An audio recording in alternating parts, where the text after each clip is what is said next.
and a sword. So, you mean to tell me he can threaten to kill his whole family, and they come and they confiscate all these type of weapons, and he don't get no type of conspiracy to conspire to kill? Nothing? If a black person did that, it'd be all type of conspiracy charges, RICO charges, and all type of stuff. The fact that he had over 12 to 15 knives, big swords and all that, and y'all letting it slide like that. But yeah, y'all just killed somebody, shot over 90 times. So it just don't make sense how y'all would let him slide when he just threatened to kill his whole family. We talking about family. We not talking about him getting into an argument at a grocery store. You know what I'm saying? That's different. You know, y'all having a shouting match, then that's more understandable. Like, okay, you know what? But at the end of the day, it's like, what is police supposed to do anyway, right? But here's my issue. My issue comes in, and I hate to make it about race, but it's like, if a black person did this and threatened to kill his whole family and the police were called to that house, bruh, somebody either be dead, for sure he going to jail.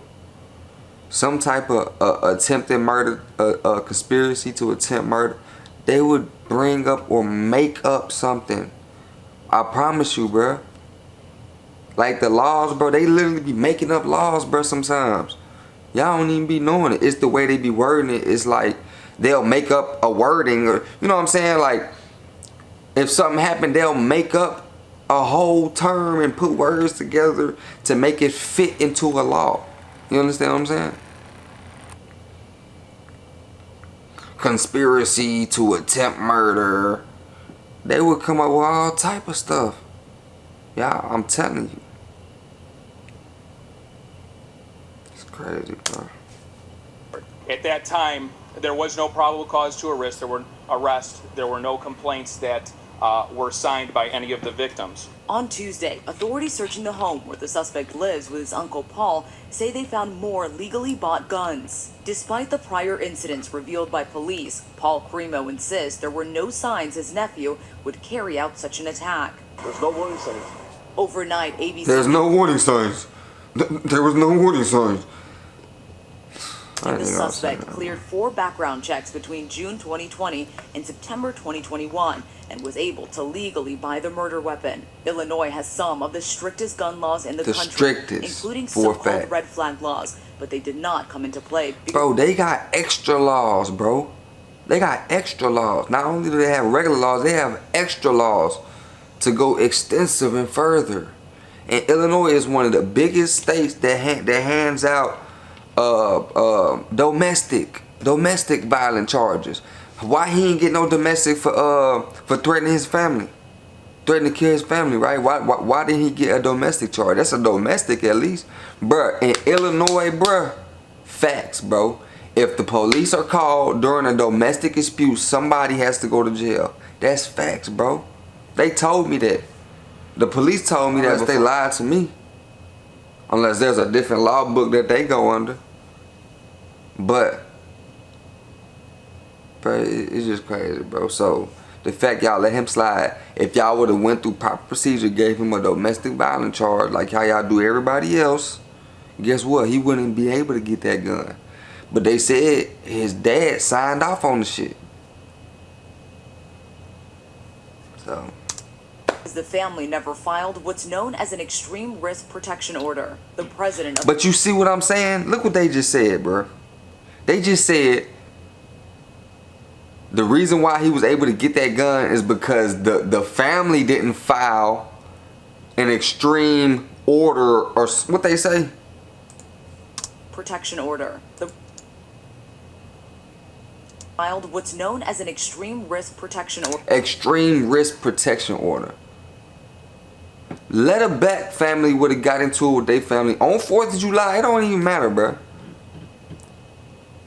But now they leave it up to the family. Well, we're not gonna charge them if y'all want to file a extreme, what they call this shit again? This shit, man. Now you two want to play. Okay. Filed what's known as an extreme risk protection order. Extreme risk protection order.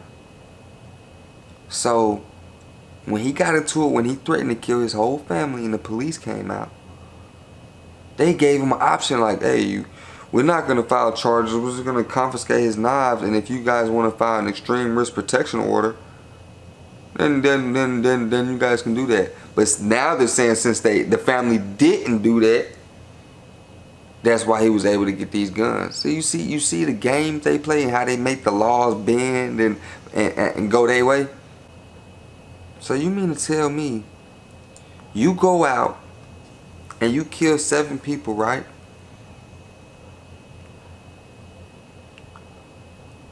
And you threaten to kill yourself, you threaten to kill your family, you got all these mental issues, right? Nigga, why you just didn't kill your family? Why you didn't kill your family, nigga? Nah, nigga. See, you ain't about that life. I hope you see this, because you ain't about that life. You killing people that ain't got nothing to do with it. Kill your family, nigga. Yeah, it's the reason why you wanted to kill him in the first place, right? But now all of a sudden, okay. Now I want y'all to notice something. Firearm he had in his vehicle. I want y'all to notice something. You see that star on their chest right there, that badge? It's a 5-point star, Another right? shooting. This, as we learn more about the 7 people Now, who lost their lives. look at Eduardo. Uvalde. It's crazy how they just showed all those people that died, but they picked the one person out who is 69 years old, right? He's the only one that's 69, and his last name is Uvaldo. The only thing that's different is the E, right? From Uvalde, Texas, right? 69, right? They said almost 70 shots were almost 70 shots were fired, right?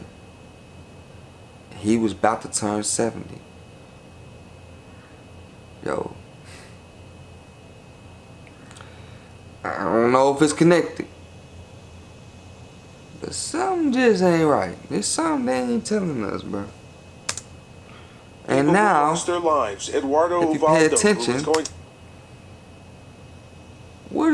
what's behind him? What's behind him?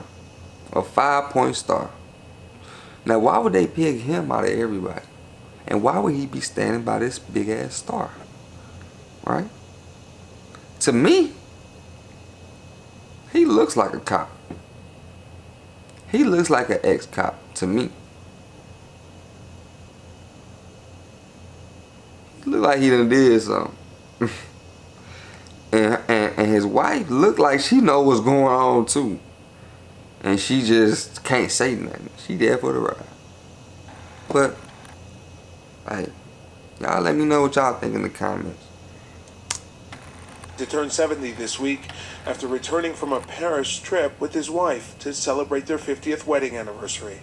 He was just the perfect father, perfect grandfather, perfect great-grandfather, perfect father-in-law. And she don't even look that And this 2-year-old sad. boy, Aiden, rescued from the chaos, pulled from underneath his parents' bodies after they were killed in the massacre. Our Stephanie Ramos is speaking with Lauren Silva about those terrifying moments.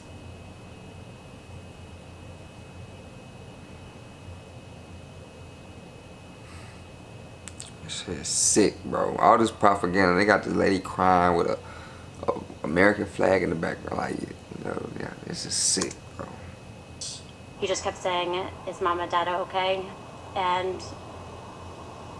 it was hard to look at him in the face and say it's going to be okay when I didn't know if it was. Silva enlisting the help of another couple, the Rings, to eventually unite Aiden with his grandparents. It's a time when strangers come together and you just act.